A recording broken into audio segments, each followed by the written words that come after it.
everyone, it's Sarah. Welcome back to my channel. Today I am here with my Historathon TBR. So the Historathon is a readathon happening the entire month of November. It is hosted by Amanda at the Curly Reader, Lindsey at Lindsey's Little Library, and Gloria, and I think her channel name is just Gloria Z. Thompson. I'll leave them all linked down below. I've specifically watched Amanda's announcement video and her TBR. And I was so excited when I saw that she had posted those. But I'll leave all of them linked down below. So, like I just said, I'm so excited that they are bringing this back for round 3. Because I've kind of been neglecting the historical fiction lately, which is like one of my favorite genres. But I've throughout the summer, I've really just kind of been in like a easy, cozy mystery, like summer romance type reading mood. But I'm ready to read some historical fiction. So this is like perfect timing. And I love how they put this together this year. Basically you start with like your first book. In each book, like after that, you have to find a prompt that relates to like the previous book. Like you'll see what I mean as I like go along, and Amanda does a really good job of explaining it. So hopefully I did this all correctly. They always have said like historical fiction reading is like the main goal of this readathon, but it was so much fun trying to put this TBR together to like make sure that everything fits properly. So I had to like participate by fulfilling, by finding books for all of these prompts. So I feel fairly certain that this is like my official TBR, because if you change one book, like you could potentially have to change like every book after that. So, which, I mean, I could do, but a lot of the books that I'm like the most excited to read are like later on in my TBR. So, yeah. Yeah. So I'm just gonna like kind of dive in. You can see like how this all works, assuming that I'm doing this correctly. And yeah, so I actually just had to like redo this very quickly because I read the back of the book wrong. So hopefully this all like comes together properly. We'll see as I'm reading through the prompts if I've like screwed up again. So the first prompt is a book with Lost in the title. So I'm going to be reading The Lost Summer of Louisa May Alcott by Kelly O'Connor McNeese. So this is set in the summer of 1855 in New Hampshire. Follows Louisa May Alcott, who is the author of Little Women, is like her most popular book, I'd say. So yeah, they are doing a group read for the Historathon, which would fit this prompt. I'm just really trying to read historical fiction books that I already own, so I'm not participating in the group read, which is why I am going to be reading this. So the next prompt is to read a book that is set in a different country than your previous book. So The Lost Summer of Louisa May Alcott is set in the US, so I need a book not set in the US. So I'm going to be reading The Woman in the Photograph by Dana Ginther, which is set, the blurb here on the back, the thing on the back says, set in the romantic glow of 1920s Paris. So this is set in Paris. Yeah, I think I don't even know where I got this. Maybe Book Outlet. Yeah, I don't know. It's model and woman about town Lee Miller moves to Paris determined to make herself known amid the giddy circle of celebrated artists, authors, and photographers currently holding court in the city. So like she's like hanging out with Picasso and Charlie Chaplin. Yeah. So that's that. So then the next prompt is to read a book that has a similar cover to this. So I'm going with Becoming Bonnie by Jenny L. Walsh. And I'm kind of going with like the partial profile blonde woman, hand up near her face type thing. Similar vibes.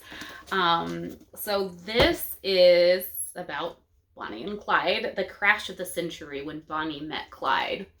I've had this one for a while too.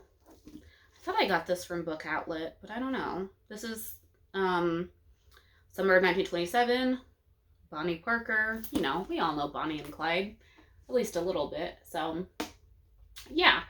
Then the next prompt is to read a book set in a different decade.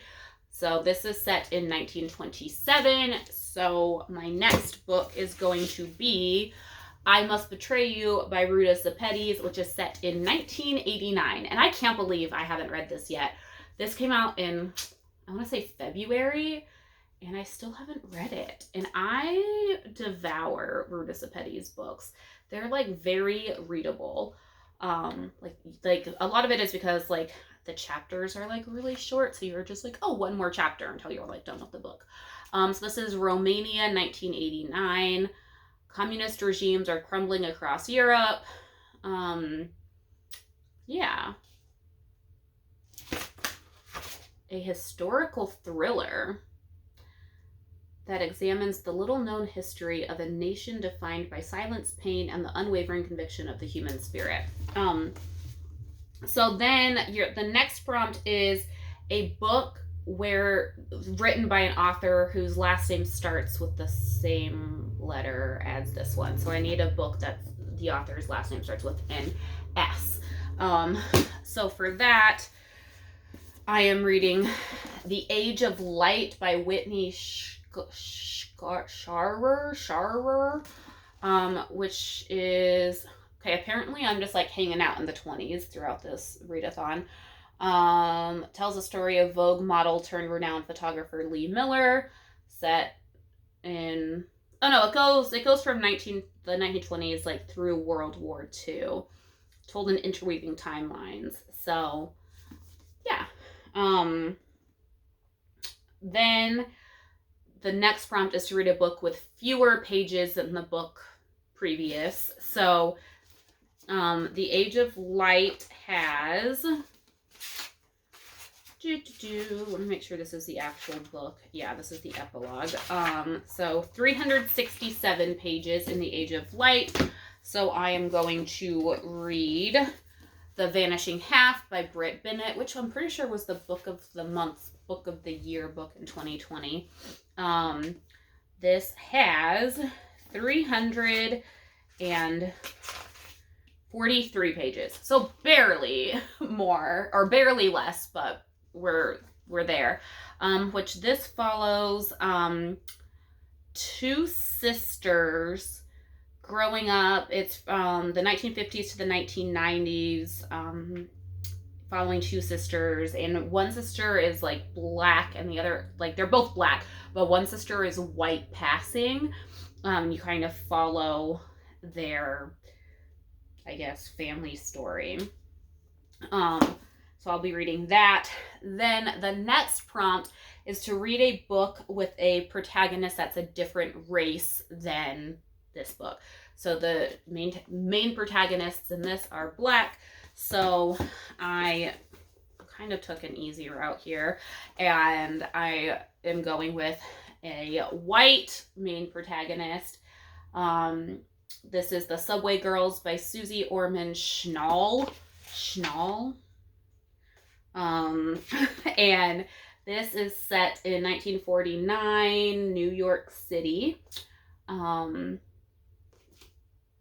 Yeah, I don't know much about this, but I have it. It's here.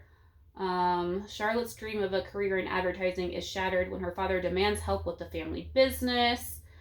Then Charlotte is swept into the glamorous world of the historic Miss Subway's beauty contest. So then the next prompt is so this one, I think I'm doing this properly now, but I'm not sure. I don't know. I was kind of confused by this. So it has to do with like blurbs. So I think the prompt is to read a book by an author who blurbed the previous book. That's how I'm doing it. I know Amanda just put out her TBR video like yesterday or the day before, like recently, and she said they are kind of just letting it go either way. So I am reading The Lions of Fifth Avenue by Fiona Davis. Fiona Davis blurbed right here, the Subway Girls, dazzling and delicious is what she said about this.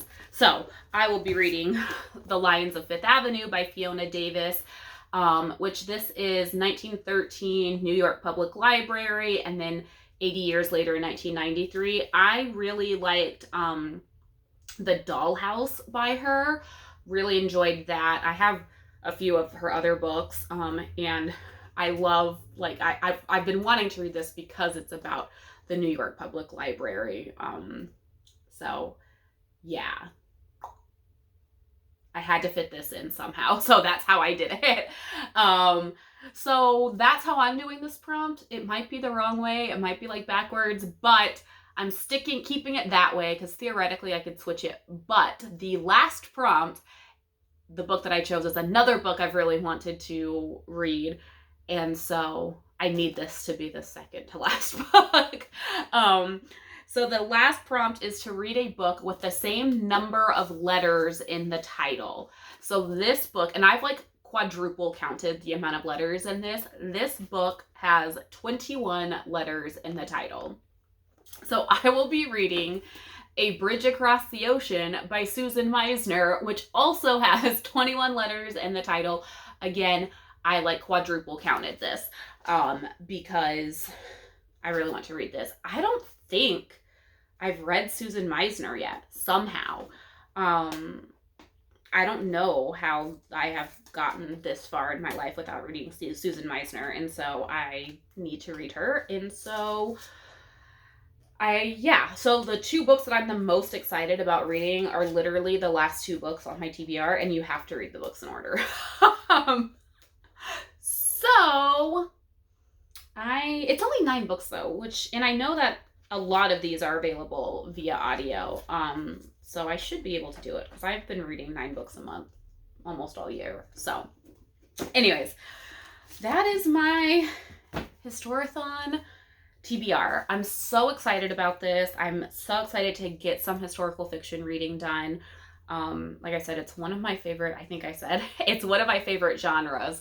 So I'm ready to do some historical fiction reading in November. So let me know, are you participating in the historical fiction readathon? I know it's also nonfiction November, and they talked about that as well. But I feel like nonfiction November and historical fiction, like nonfiction and historical fiction, tie together nicely. So yeah, let me know. Are you participating? Have you read any of these books? I'd say which one should I pick up first, but I know which one I'm picking up first. But let me know if you've read any of these, all that jazz, down below. Anyways, that is it for now. Thank you so much for watching. Until next time, happy reading. Bye.